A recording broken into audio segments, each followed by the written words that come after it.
Thank you everyone for joining today's webinar. Today we have Centurion, a global owner and manager of worker and student accommodations across Singapore, Malaysia, Australia, China, UK, and the US with us today. And we are very privileged to have with us management team from Centurion with us here today. Today we have Mr. Kong, CEO, Mr. Ho, CIO, as well as Mr. Fei, Head of Corporate Communications with us.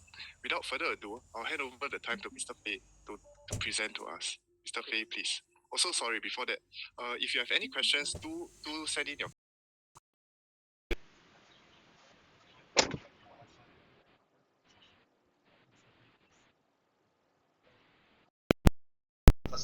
your lunchtime with us today. Excited to be able to share to you a bit more about Centurion Corporation. Right. As a quick note, what we are sharing today is mainly information from our third quarter voluntary business update, which was released a week and a half ago. Today, I'll cover off very briefly our business overview, introducing what business Centurion Corporation is in, a look at our financial highlights, and then the business outlook by markets, looking in the quarter and year ahead. A bit of mention about our new business segment and how we intend to continue growing in the years ahead. First, a business overview. So Centurion is in the property business. We are a property owner, developer, and operator in quality specialized accommodation properties worldwide. Now, what is specialized accommodation? Currently, we are in two sectors in the specialized accommodation business. One is the purpose-built worker accommodation, which has been in the news and media very much in the last years. In this area, we've been operating purpose-built worker accommodation since 2011, when the company acquired its first worker dormitory, Westside Book 1, 5,300 beds. Today, we operate 17,000 assets in Singapore, Malaysia, including one in Hong Kong, China, which I will share a bit more about later. This segment has a track record of consistently high occupancy rates and stable bed rates. In fact, strong rental reversions in this segment. The second area of business that we're in, second segment, is a thriving purpose-built student accommodation business. And currently, we entered this business in 2014, first in Melbourne, Australia, and then in the UK, 4 assets in Manchester and Liverpool. Today, we operate 17 assets across Australia, the UK and the US, and 2 new ones in Hong Kong, SAR, China. Again, this business, specialized accommodation, purpose-built student accommodation, consistently high occupancy rates on the back of strong and stable demand in study destinations across the world. A third segment that the group has begun to explore, we have announced earlier just this year, a few months ago, that we have entered a new build-to-rent accommodation segment with 2 projects currently pursuing master leases of 20 years and being retrofitted in Xiamen, China. More about that later. Now, both the worker and student accommodation businesses are established with very strong and recognized brand and management platforms. In fact, in the student accommodation business, we have established an investment management platform where a private fund, where we are the GP, with 28.74% of the units in that fund, have acquired and managed US student accommodation assets for third-party investors. Now, this tool, asset management platforms, allow us to grow our portfolio in asset-light ways, to enlarge our assets under management, and deliver revenue through extended revenue streams. Both of these established specialized accommodation classes are very stable and resilient asset classes with strong demand and supply dynamics, able to generate quality earnings and steady cash flow consistently across economic cycles. The company is led by a stable, experienced leadership with an average of 20 years in the industry across property, investment, and finance. This is our portfolio around the world. As mentioned, we have assets in Singapore and Malaysia, worker accommodation assets, and then in the UK and Australia and the US, we have student accommodation assets. Hong Kong and China are new markets that we are exploring with student accommodation assets and worker accommodation, a single asset in Hong Kong SAR and two properties on master lease in a JV in Xiamen, China.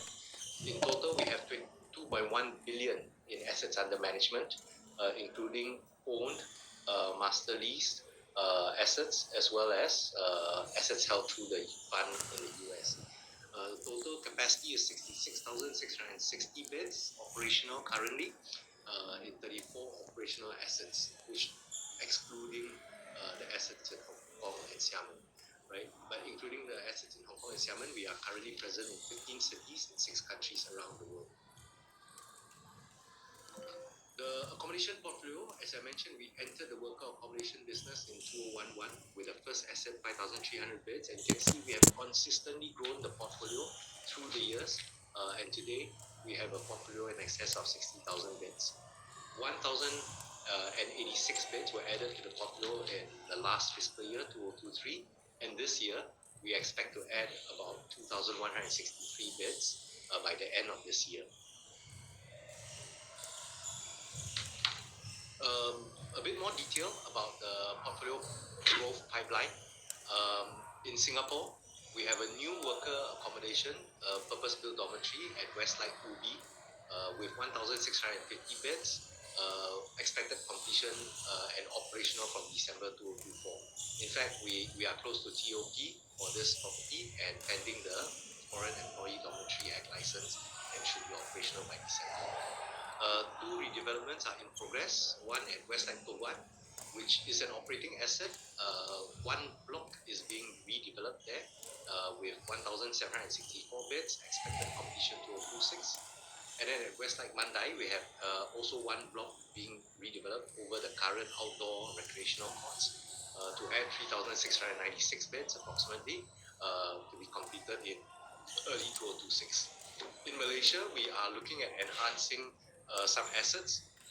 Westlight Senai 2 is currently undergoing an asset enhancement initiative, expected completion by this quarter in December to add 680 beds. Another AEI is in progress at Westlight Johor Tech Park, which will add approximately 870 beds with completion at the tail end of next year. We are also holding on to a plot of land in Nusajaya, Iskandar Johor, where we are evaluating a new worker dormitory development with a potential capacity of 7,000 beds. In China, as I mentioned, we have entered Hong Kong SAR with one worker accommodation, Westlight Xiangshui. This is a smallish asset which we hold in a JV with a local partner, company holding 60%, sorry, and we have 550 beds retrofitted, expected to be operational from December. We have begun marketing, and this will take some time to ramp up occupancy. In Australia, Dwell Village, Melbourne City is under redevelopment, where the car park is being redeveloped into a new block of student accommodation with approximately 600 beds.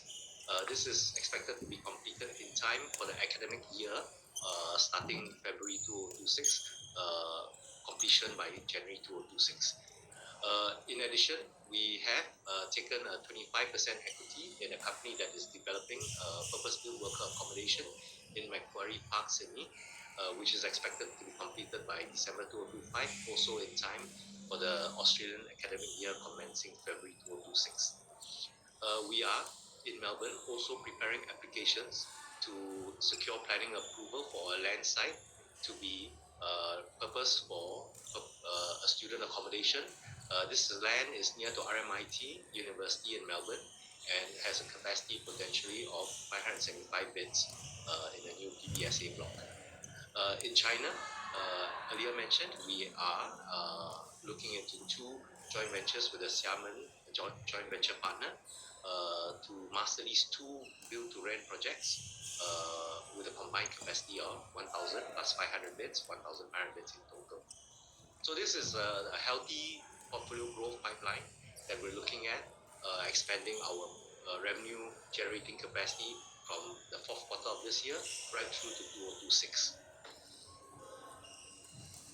Centurion has perhaps been in the limelight this year. I believe SGX ranks us among the top 3 or top 5 share price growth list scores for this year. We have delivered outstanding total shareholder return this year with 121% year-to-date share price growth. That's as of November 2024, which has surpassed the STI year-to-date share price appreciation of 50% by far. Total shareholder returns over the last 3 years, in fact, have been continuously healthy. If you look at, assuming you had acquired shares at the 1st of January each year, we have, including share price growth as well as dividend yield, in excess of 130 in the first for 1 year, and over 3 years, 187.88% in shareholder returns. Earnings per share is another way of looking at our value growth for shareholders. Strong earnings growth over the past 5 years, from 2019 right through the 2023, including the COVID years. We have delivered earnings per share growth with a CAGR, compound annual growth rate, of 16% in EPS growth. So moving on to financial highlights for the year to date that was announced in the third quarter of 2024. Revenue in the third quarter of this year increased 22% from 51.1 million a year ago to 62.1 million this year. If you look at the 9 months year to date of 2024, revenue growth was 25% and took us to 186.5 million for the year to date. And this has been very strong growth on the back of both strong occupancy across our portfolio globally, as well as very healthy rental rate growth, rental rate reversions across our both worker accommodation and student accommodation business. Financial occupancy of the worker accommodation business was 95% in 9 months of 2024 versus 96% a year ago. The slight dip in 1 percentage point is mainly due to new beds added on in Malaysia at the beginning of this year, that it has taken time to ramp up occupancy. In the student accommodation business, occupancy was 98% for the 9 months of 2024 versus 90% a year ago, strong on the back of strong demand and short supply across both UK and Australia markets. If you look at revenue by segment, worker accommodation currently accounts for 77% of the group's revenue, as opposed to student accommodation delivering 23% of group revenue. Breakdown by countries, Singapore is the largest contributor to the group revenue, followed by UK, delivering 15% of group revenue. Malaysia is our third largest revenue contributor at 8% of group revenue. Australia is 4% at 7%. And US and other revenue sources like ancillary income and a little remaining CD manufacturing, just under 1%. The 25% increase in 9-month revenue year on year, as well as the 22% increase in third quarter revenue year on year, mainly on the back of positive rental revisions across all our worker accommodation and student accommodation markets, which added on to strong occupancies across Singapore worker accommodation, Australia and UK PBSAs. In Malaysia, weaker Malaysian ringgit reduced the revenue reported in Singapore, but in its local currency terms, Malaysian revenue actually increased 1% in the 9 months of 2024 as compared to 9 months of 2023. This was mainly due to good rental rate revisions, which offset and essentially cushioned and overcame a lower occupancy rate, mainly due to beds unavailable from AEI in progress, as well as beds newly added on at the beginning of the year, where occupancy was being ramped up. Looking at the financial matrices and the balance sheet, our total assets, excluding those held by third parties in the fund in the US, total assets of 2.0 billion. Against that, borrowings were 0.7 billion, with cash and undrawn committed facilities at hand of 129 million. The net gearing ratio is 32%. And worth a note, we've been consistently bringing down our net gearing ratio over the past 5 years as we pay down principal as well as interest on our bank loans every year. Right. Interest cover ratio is a very healthy 4.5 times, and the average debt maturity is 6 years. Worth mention, our strategy, our policy for debt is to hold long-term debt, 5 to 6 years or more in maturity date, with payment of principal as well as interest every year. So we maintain low gearing ratio as well as healthy debt headroom if needed. Okay, moving on to business outlook. I'll cover off the worker accommodation business segment first. Yeah, where's like okay, to help you understand, worker accommodation business is a very healthy, high demand kind of property asset class. There's a very high demand for migrant workers in many countries globally, not just Singapore, Malaysia, but across Southeast Asia, Middle East, for example. There's high demand for migrant workers. And at the same time, these workers need a place to stay. And globally, there's growing awareness and pressure for improved housing for migrant worker populations. Well-designed, professionally managed, centralized accommodation for large numbers of migrant workers. And this is driven by two drivers, demand drivers. One, in countries like Singapore and Malaysia, where there's strong government regulation that requires employers to provide quality accommodation to workers. So in Singapore, there's the Foreign Employee Dormitory Act, FIDA for short, where MOM requires employers in construction, marine, and process industries to put their workers in approved accommodation assets. And the employer must show that they have an address for the worker to stay that is approved housing type before they even get the work permit bringing the worker in. In Malaysia, there is the Act 446, which is the short way of saying the Minimum Standard of Housing for Workers Act. This act was passed in 2019 and then was held back from being enforced during COVID. In 2021, fourth quarter, the Malaysian government began to enforce it, and over the past 2 years, there have been many news reports of stronger enforcement with hundreds of employers and millions in fines issued to make employers provide quality housing for their workers. The second demand driver that makes employers put their workers in good quality housing and pay the difference for good quality housing is international ethical pressures from organizations like International Labour Organization, Responsible Business Alliance, for example, and also the threat of trade sanctions, right?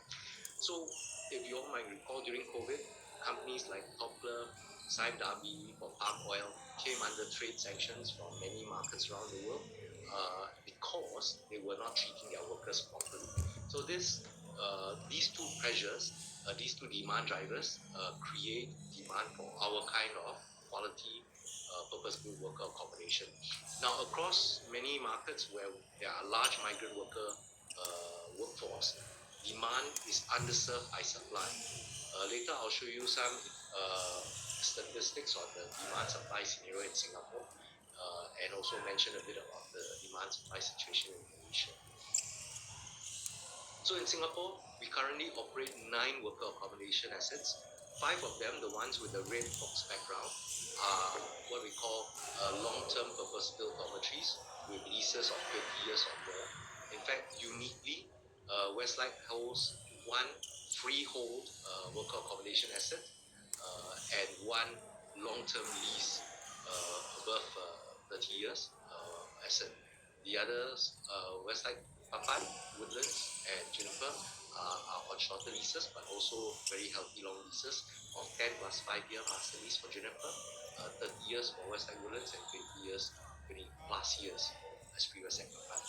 The 4 quick build dorms that we operate are under 3 plus 1 year leases from the Singapore government, JTC to be exact. But the government, given the current shortage of worker accommodation beds in Singapore, have extended 2 of these dorms beyond the original 3 plus 1 year tender term. and a third as well is expected to be further extended. Why do we say there's undersupply? So in Singapore, the supply of worker accommodation is very carefully regulated and balanced against the foreign workforce in Singapore by the Singapore government. So currently, as of June 2024 in Singapore, there are 443,000, as reported by Ministry of Manpower, work permit holders in construction, marine shipyard, and process sectors. Now, these are sectors where the employer, by law, must put their workers in approved dormitory beds. Okay, and if you look at the number 443,000, it's increased versus the numbers in December 2023, where 441,000 workers were reported. Additionally, there's about another 400,000 work pass holders in non-CME sectors such as logistics, manufacturing, service sector, and these workers can stay in private housing, HDB flats or the older private apartments. But when the rental rates are high in private housing, employers can choose to also put their workers in approved dormitory beds.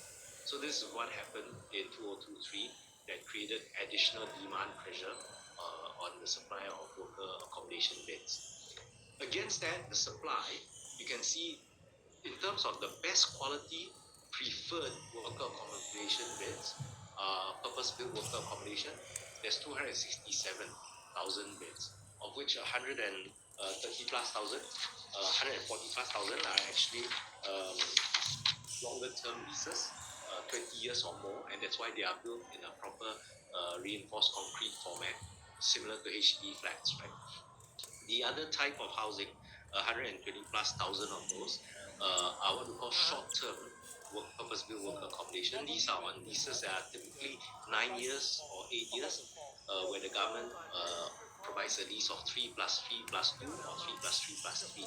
And because of the shorter land tenures, that's why it tends to be built in the reinforced, in the steel and structure, plain structure format. But these are the preferred self-contained worker accommodation. Against that 267,000 versus 443,000 demand, clearly shortage, right? So what the government does is it allows factories or industrial land to convert up to 50 or 49% of their usable area, GFA, into temporary factory converted dormitories. These are typically 3-year leases, 1 plus 1 plus 1. And currently there's approximately 100,000 of such beds in the market. These typically can be fairly small, from as few as 10, 30 beds to a few hundred beds, as opposed to these typically thousands of beds. Then on some construction work sites, the government allows dormitories to be built for the work site while the work site, while the work is in progress. There's about approximately 20,000 beds in this segment. And then some shop lots in Little India, Geylang, for example, is also allowed for worker accommodation. In total, skill shortage, and what the government has done is created short to medium term arrangements that are very interim. That includes the quick builder dorms that were originally intended to be 3 plus 1 year leases, but now because of the demand and supply balance, they have extended many of the quick build dorms beyond the 3 plus 1 years. They've also allowed for construction temporary quarters, also called temporary occupational license quarters, TOLQs, and these are typically at the construction site during the construction period only. So together, this then begins to meet the demand, plus or minus 1-2 percentage points. In the longer term, the government has about 49,000 beds that they've announced will be built and put onto the market to replace the shorter term supply, of which our Westlake Ubi coming up by December this year is one of them. But there's approximately 13,000 beds that will come on stream between this year and 2026, and then a further supply of 30 plus thousand beds where the land has not yet been put out to tender, but is expected to come out in the near future. Okay, so with that demand supply very finely balanced, the demand is very strong. And in Singapore, our PPWAs are reporting financial occupancy of 99% for the 9 months of the year to date, which is a 1 percentage point gain versus the 9 months last year. We expect the demand supply dynamics to continue to be very positive. The revenue increased 31% versus a 1% occupancy growth to 113 million for the 9 months of 2024. And this is mainly supported by tenancies that were renewed at the prevailing good market rates. Now, important to understand that our lease tenures are typically 1 year. There are employers who want to have longer leases, but generally we prefer the leases to be 1 year. And why the short lease benefits us is it allows us to adjust rental rates each time as the leases are renewed, and we're able then to adjust rates to include factors like high interest rates and inflation, and maintain our gross profit margins and net profit margins during against the headwinds of inflation and interest rates. Right?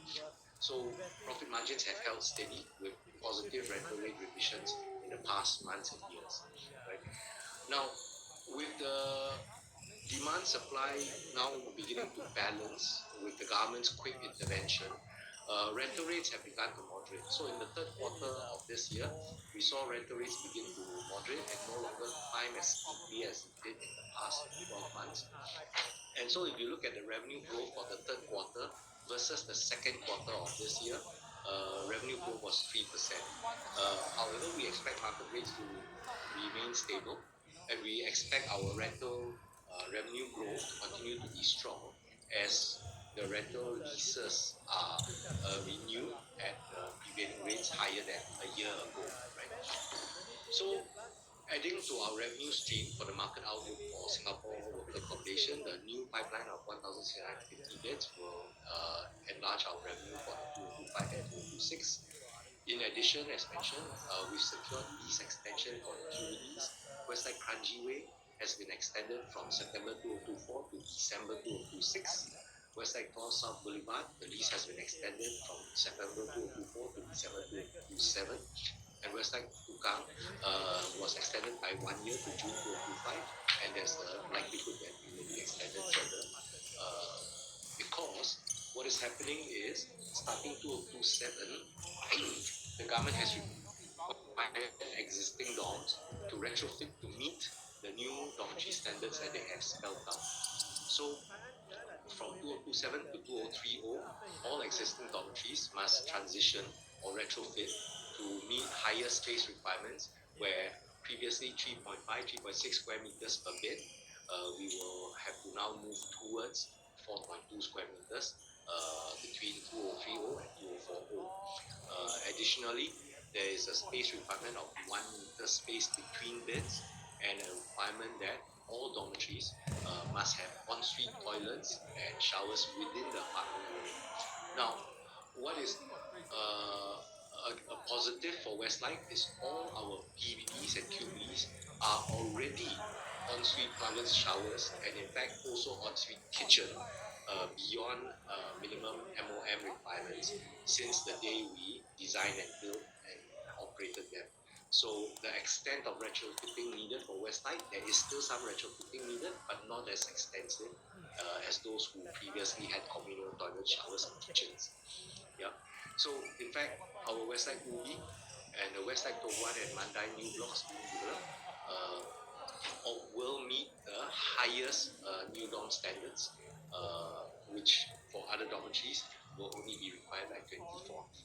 So we'll be ahead of the market with best quality dormitory bed. In Malaysia, we have 6 operating assets, about 27,373 beds. 8 operating assets. 6 of them are in Johor, 1 in Selangor, and 1 in Penang. Worth a note, 2 of these are on master lease. The one in Penang, Westside Bukit Minyak, and Westside Tampoy in Johor. These were purchased from us, acquired from us by Malaysia's Government Employee Pension Fund, KWAP Corp. At the tail end of 2023, the sale was completed during this year, 2024. We have master leased these 2 assets back from Corp, the pension fund, and have them and are operating currently on a master lease of 10 plus 5 years. So in Malaysia, average financial occupancy declined to 90% from 94% a year ago. This was because some beds were unavailable because of the ongoing AEI at West Lake Senai, and also because we added beds with the AEI complete in the fourth quarter at West Lake Senai. So the occupancy for those new beds is progressively ramped up. So there were unoccupied beds during some of the parts of the year.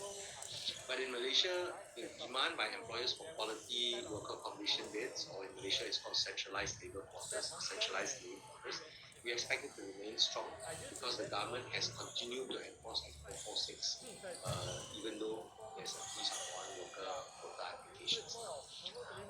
Revenue remains steady, 14.3 million in 9 months of this year versus 14.7 million in 9 months of last year. The slightly lower number is because of a weaker Malaysian ringgit. As mentioned earlier, in local currency term, the Malaysia portfolio recorded a 1% growth in revenue. In Malaysia, we are also expanding the portfolio with 680 beds to be added by end of this year and 870 beds to be added by the end of next year. And additionally, as mentioned, there is a potential under exploration of further development in Nusa Jaya, Johor. The Westlake portfolio worker accommodation business is very stable because we have a diversified customer base. We have more than 1,800 customers across Singapore and Malaysia, and they come from diverse industries, from construction, oil and gas, manufacturing, marine, in Malaysia mainly manufacturing. But this gives us stability even with cyclical turns. If marine is down, we're able to supplement with capacity and customers from other sectors. Worth a note, no single customer accounts for more than 5% of worker accommodation revenue. So very stable, no concentration risk at all.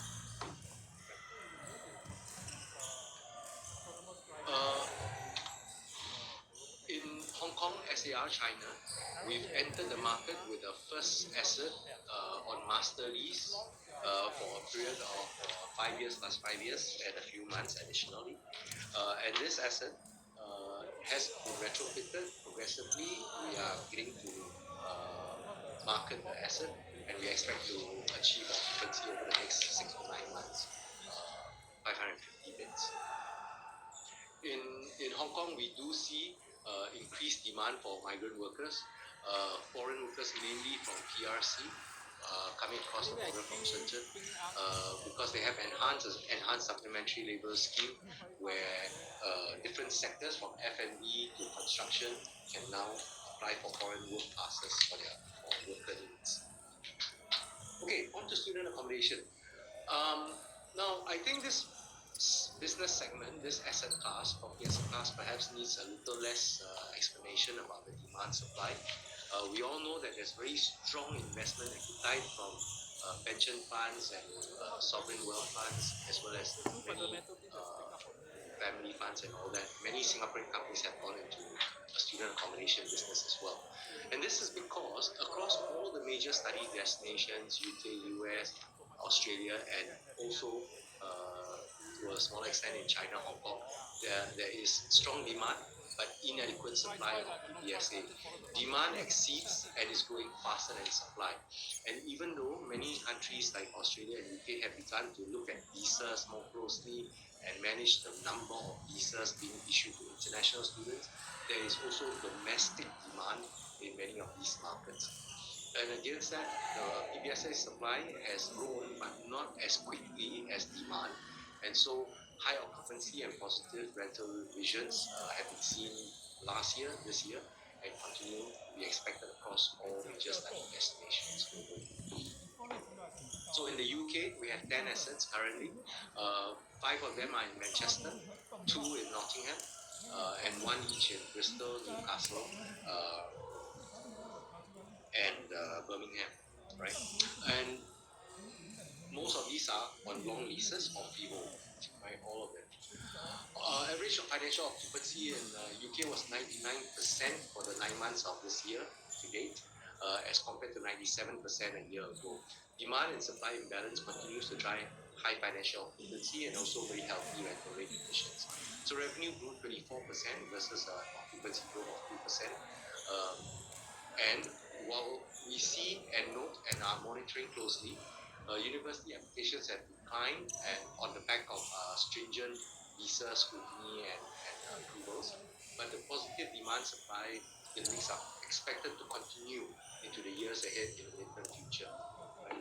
In fact, the tightened immigration laws and student visa issuance is going to benefit us, we believe, because what will remain is a more genuine student tenant base that want a good study experience and are willing to choose purpose-built student accommodation. Application rates remain 6% above pre-COVID levels, and the universities are committed to growing international student numbers. So we continue to explore opportunities to enhance our UK portfolio, especially to meet evolving demands. For example, where singles and studios have become more popular post-COVID. In Australia, 2 assets currently, one in Melbourne, one in Adelaide, with a total of 897 beds, including some beds that are currently unavailable, excluding some beds that are currently unavailable due to redevelopment in Melbourne City. Occupancy in Australia is also a very healthy 95% versus 87% last year, and is expected to remain resilient because there's an ongoing shortage of beds.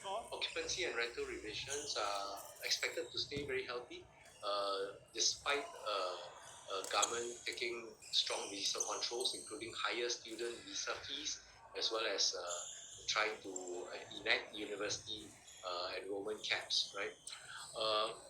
This tighter government scrutiny on visas and international students, it actually underscores the sharp shortage of student housing.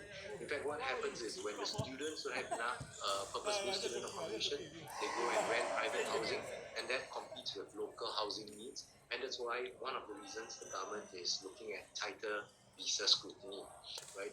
So because of this situation, the universities and the governments are encouraging a larger supply of student accommodation and encouraging students to choose purpose-built student accommodation versus private housing options.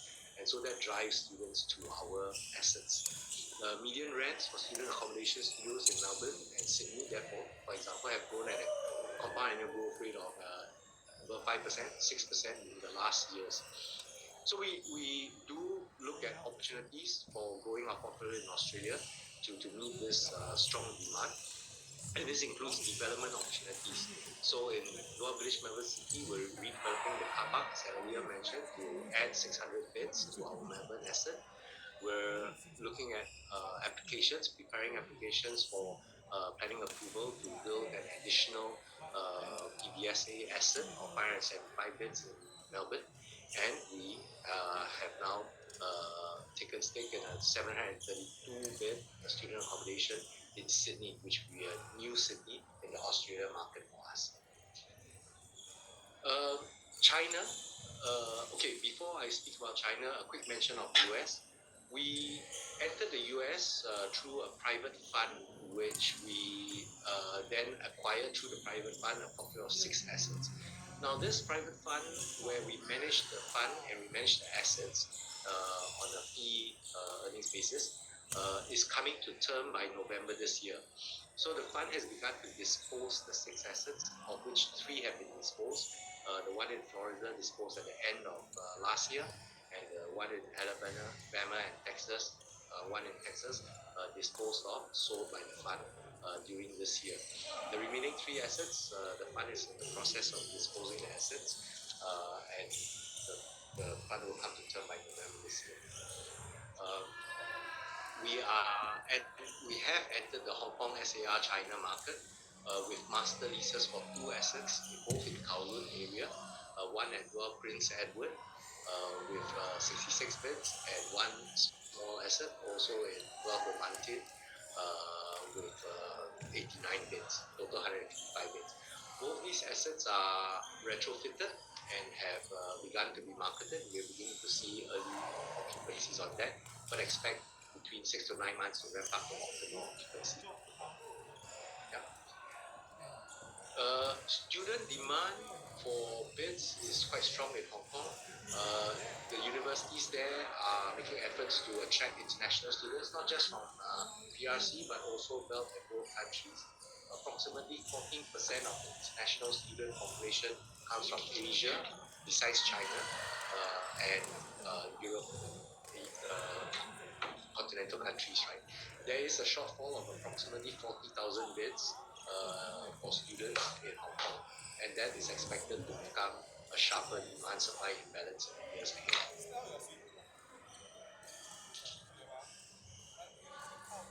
Okay, a quick mention of the new the build-to-rent accommodation segment.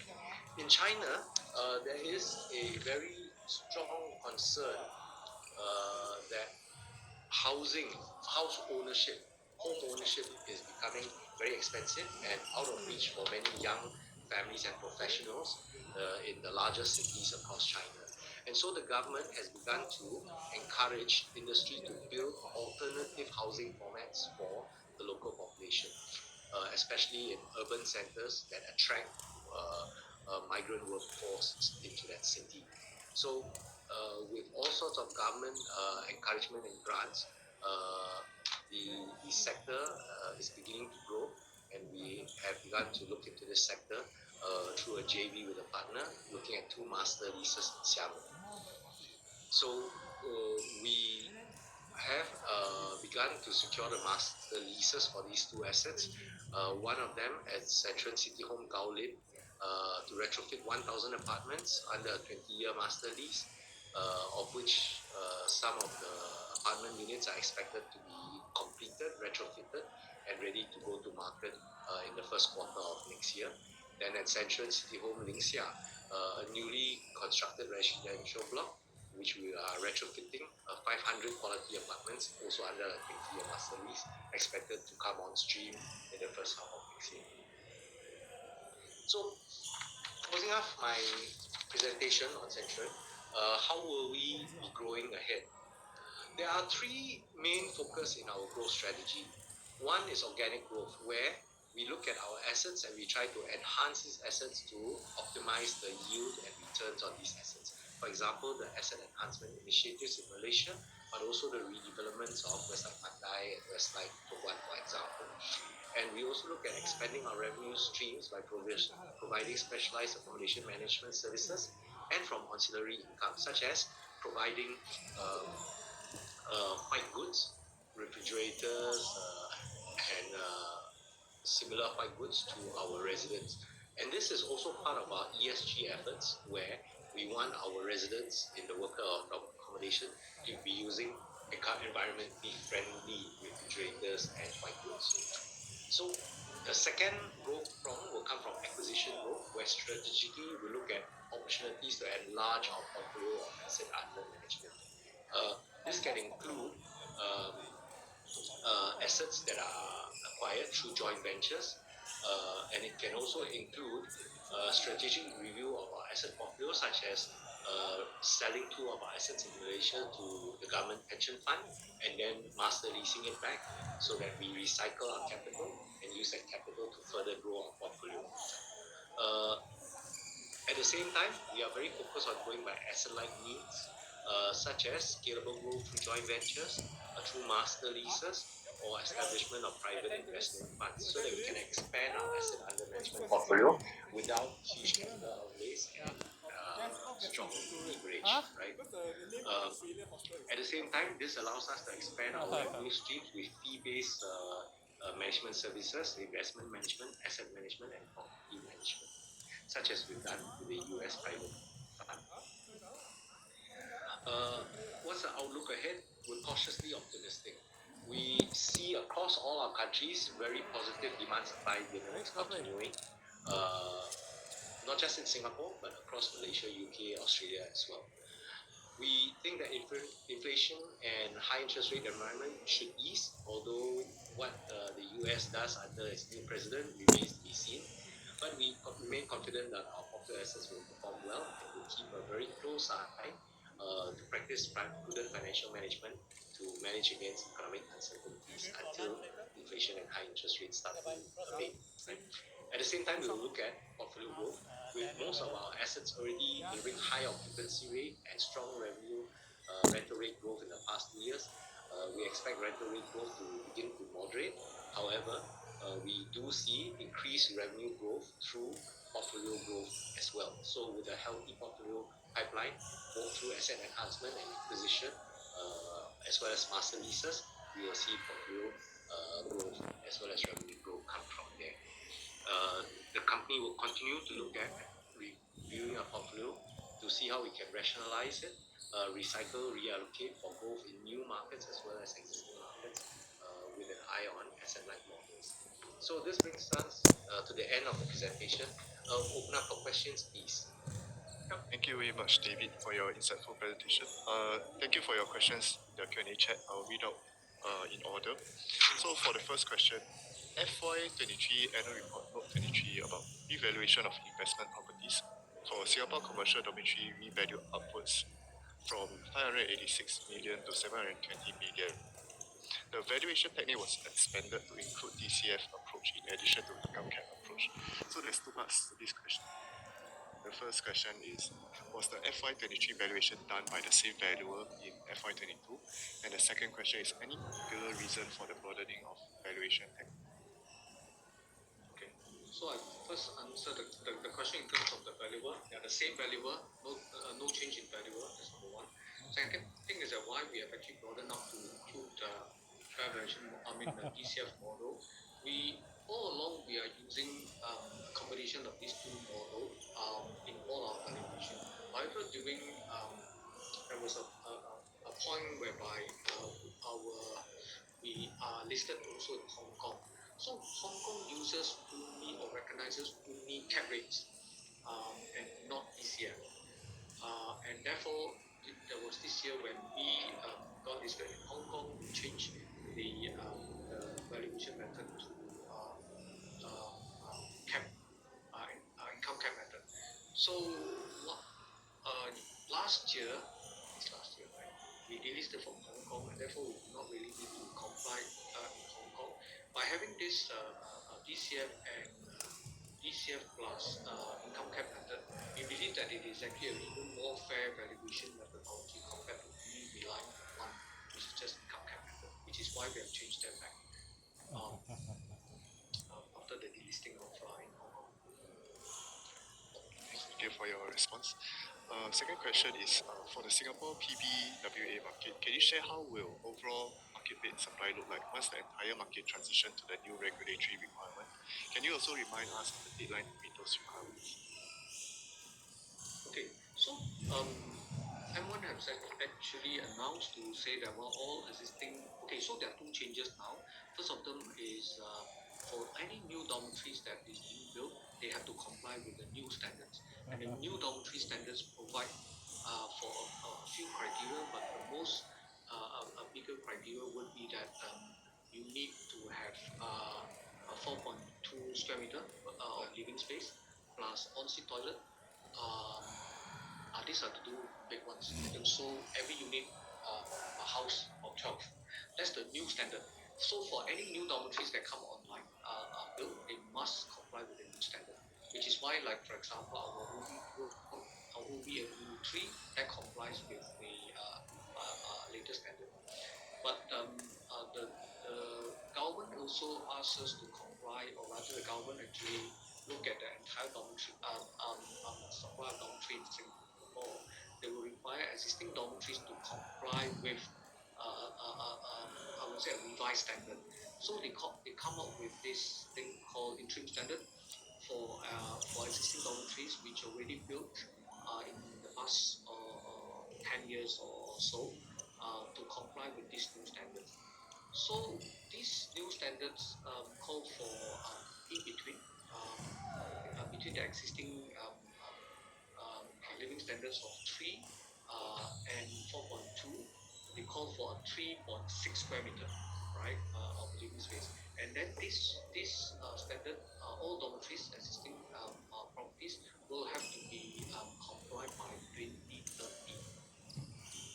And then by 2040, all existing dormitories, if they are still around, they will have to comply with the new standards by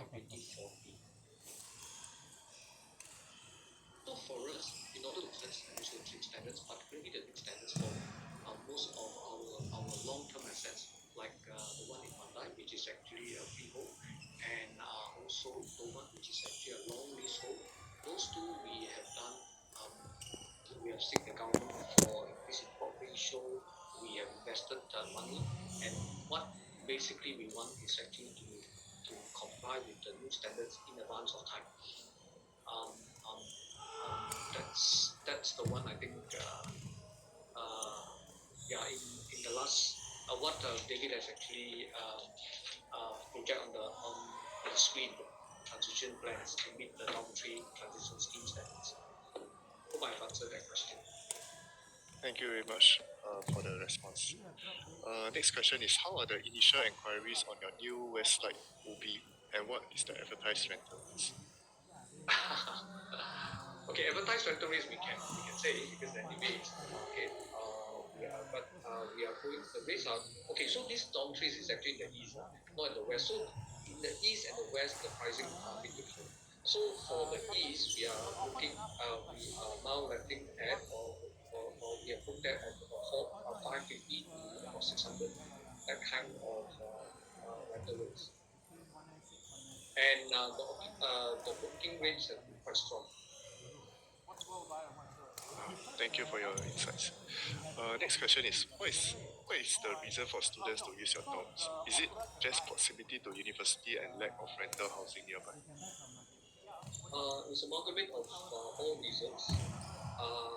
Some universities are not in a location whereby it's really accessible because there's some restricted area that we cannot actually build. So clearly, most of the accommodation most of the accommodation want to build close to the university, which is what I think the student prefer. But the student also prefer some that is closer to the city centers too. Not necessarily that they need to be in the university because those traffic nodes or transportation nodes are quite good.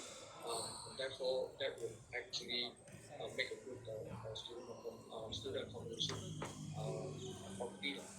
So ours is actually in Russell Group University cities, plus also the fact that location they are very close to the university, if not close to the city. Generally, if I may add to that, okay, in each of the cities we also are quite careful to select the cities and locations. In each of the cities, for example, in Melbourne, there's more than one university that we cater to, right? RMIT, University of Melbourne, but also Torrens and other universities in that area. So in Manchester, for example, there are a number of universities and colleges.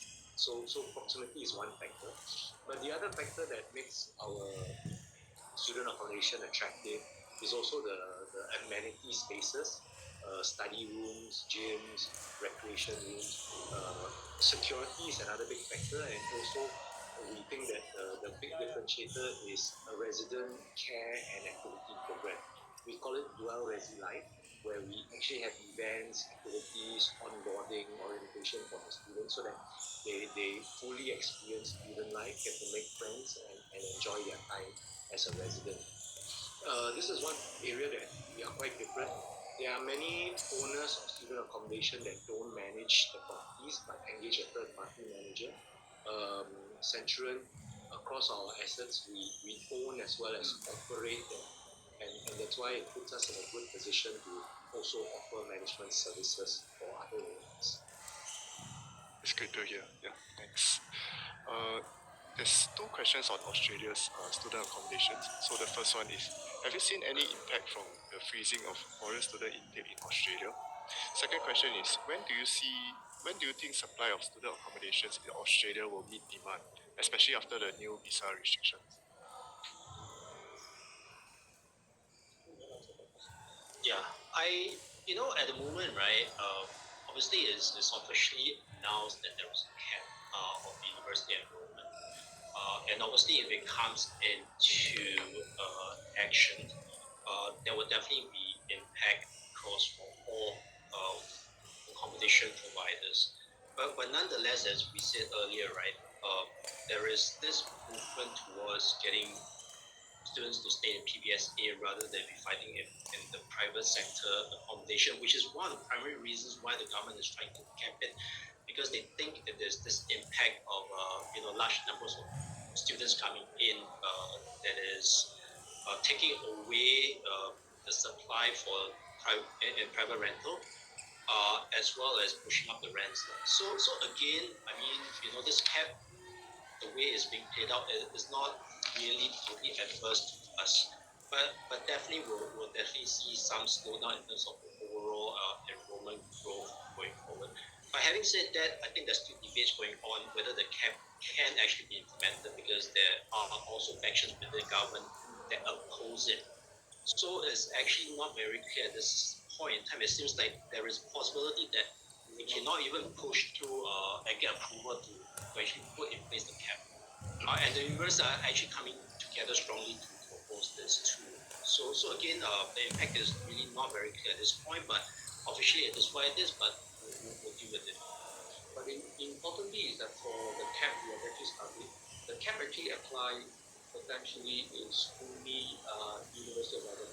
But the rest of the university, let's say RMIT and all that, are not actually, because they have not actually utilized full cap, and therefore the impact from these universities will not be there, even including the in Adelaide. In Adelaide, yes. But if you look at some of the statistics, right, this bar chart is from a 2022 study on purpose-built student accommodation supply. If you look at Australia, for example, the light green one is the housing provided by the universities themselves. The middle bar is the purpose-built student accommodation, and this is the undersupply, where students then have to go to private sector to compete with local housing. Okay, so you see that in the US, in UK, the shortage is not so large, but Australia has perhaps the largest shortage in terms of purpose-built student accommodation. So yes, I think despite all the reduction and increased supply, I think it's still a very large gap there. And this study was completed just 2 years ago.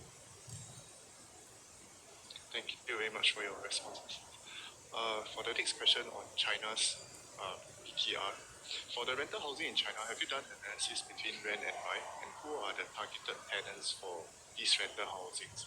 I think there's a follow-up question below. Who are your key competitors in this segment?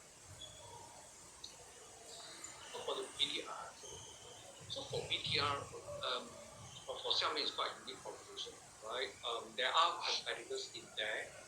Typically, I believe it's about 4 of them, right, the bigger ones for BTR.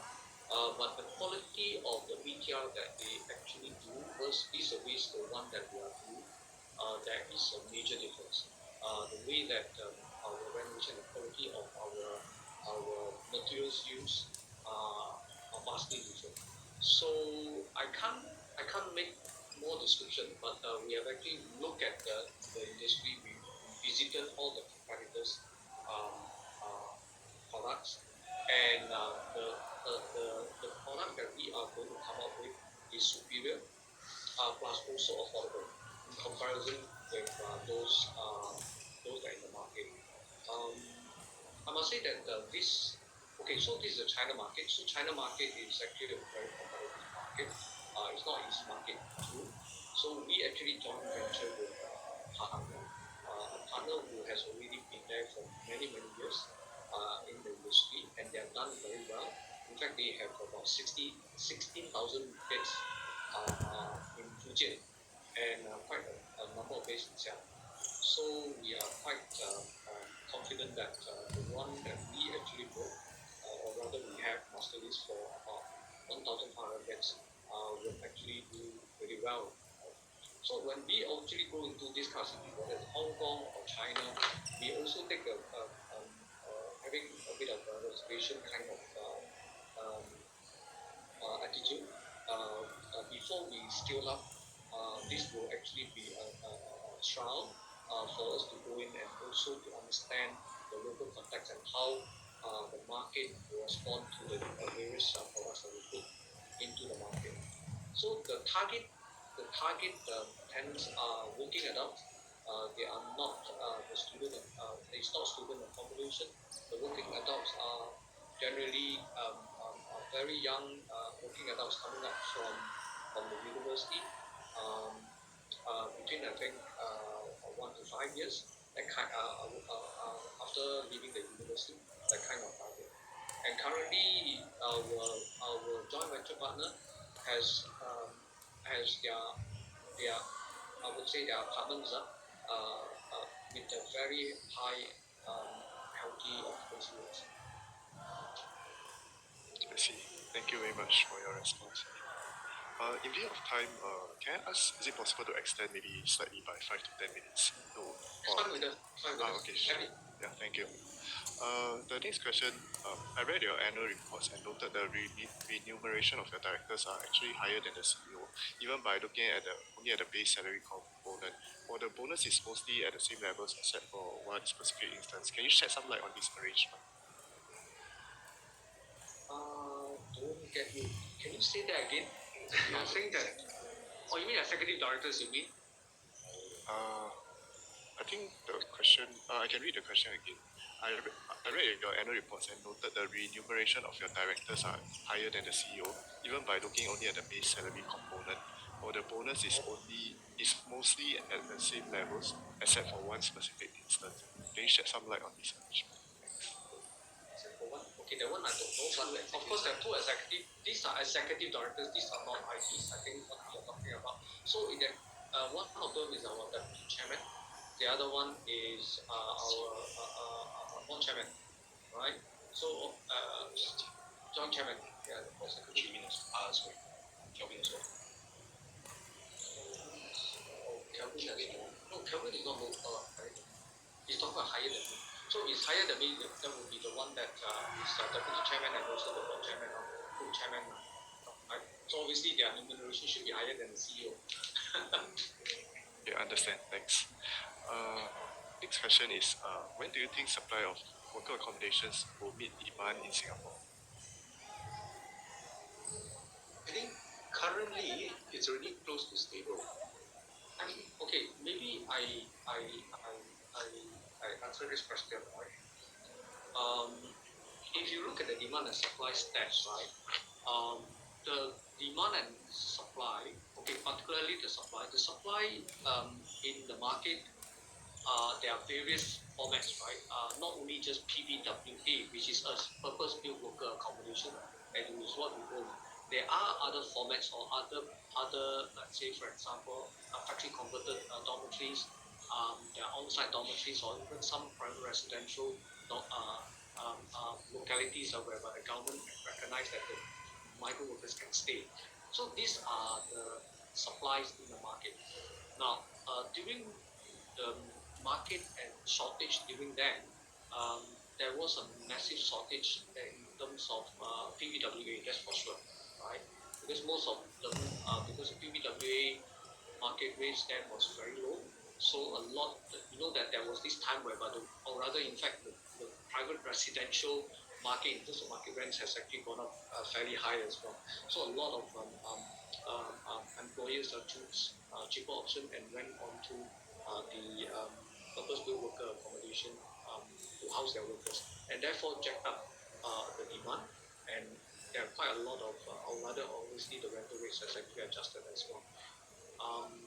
But of course, overall, I think the MOM actually recognized that there is a shortage of accommodation provided by the migrant workers in all formats, and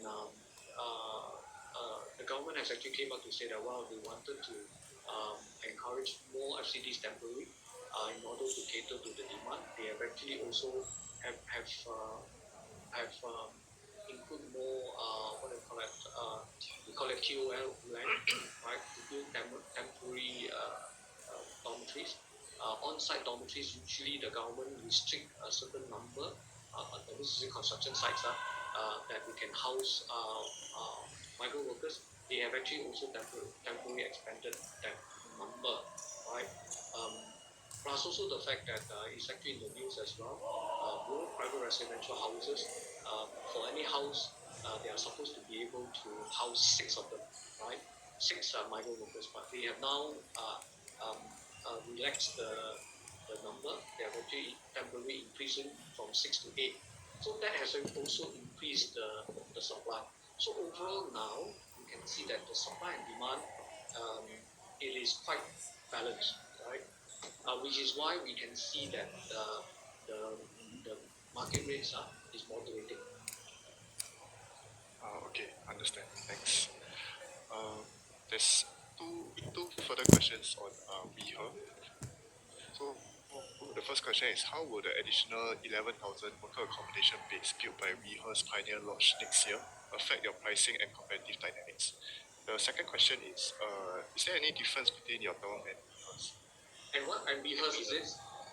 Yeah, WeHer's. Actually, Yeah. not very different. This Pioneer Lodge. Okay, so Pioneer Lodge one. Okay, the only thing is that theirs is not a permanent one. Theirs is. Pioneer Lodge is a permanent one. Pioneer Lodge is Tuas View is not. Okay, Tuas View. Okay, so there are two dormitories that we has. One of them is Tuas View, which is actually 16,000 beds if I'm not wrong. So that one is actually a temporary one. It got extended also because of the fact that during the shortage of supply, right? So the lease got extended. Like in many other temporary dorms as well, the government has extended the leases, right? So the one that in the Pioneer Lodge, that is the one that they built halfway, and during after the pandemic, or during which the pandemic, there's some change in terms of standards, and therefore it got suspended, and now they restart. Since they know the new standards already, they restart the construction, right? So I understand that they will come progressively online next year, right? By phases. I think the first phase is 3,000 beds. Now, whether that actually creates competition, there will be competition in any case, whether is it the ruler or not in the surrounding. But of course, it all really depends on your marketing, and also the skill sets that we have been performing in terms of managing a dorm. But not forgetting also that some of the dorms some of the temporary dorms will expire. While the government hoped that they wanted to extend them further, but because the use of the land is in question, which means that and SRA needed the piece of land for other use, and therefore that dormitories has to be let out. So there are also a few dormitories that are due for tearing down. Of course, whether they will extend further or not, I'm not sure, but we knew that they will due to tear down. So that actually equates again in terms of supply and demand. Understand. Yeah, thanks for your insights. I think I'll ask one last question from the chat. What are your future plans for the UK PBSA since there are no expansion plans announced? Okay, so for the UK PBSA, not that we actually for UK is a very good market to go into. Not that we don't want to expand any further. It's just that because the debt level, the interest cost is just too high, and then our student accommodation, the yields are very compressed. So by acquiring anything, it would mean that it could be negative carry, right? So we have actually suspended that, and therefore we have not acquired or announced anything. But we are also going into a select strategy, which means that we do management, we do master leases for growth, not only acquiring assets, and we are also going for developments too. The reason why we are going for development is that when we buy a operating asset, the yields are very compressed. But if we go for development, of course we take a bit of developmental risk. The yields are better, and that's why you see that while we are doing development in Australia, right? Okay, understand. Thank you very much, Mr. Kong, Mr. Ho, and Mr. Pei for taking time out, and also for attendees for joining us in today's webinar. Before we end off this session, Mr. Kong, Mr. Ho, or Mr. Fei, do you have any closing remarks for the participants? Okay, so the closing remark would be that I thank you for joining this webinar. I appreciate that. I hope that after the session you can understand a bit more in terms of worker accommodation and student accommodation. You can also see that our growth plans and pipeline, and apart from the rental reversions of all markets is in double digits, but I don't think that this will continue to be in that kind of trajectory. But what is important is looking at our pipeline.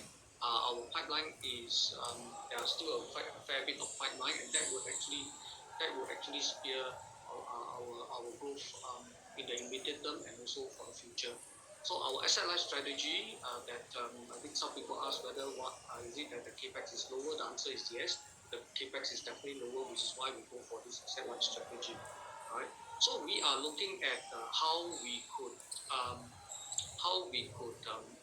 would say, expand our platform in terms of managing more assets rather than hold hard assets, which our balance sheet will not be able to take it, because that would be very I would say capital heavy, right? Okay. Okay, thank you very much. Apologies, there's a lot of questions unanswered. Yeah, we are seeing there are a lot of answers. Yeah. Some of the questions actually we would like to answer them, but Yeah. Maybe for the following quarters, we can hold some more or something. Yeah. Thank you for this though, really. Yeah. Okay. Thank you very much, everyone, for your time. I will end the webinar now. Yeah. Have a great day ahead. Thank you. Thank you.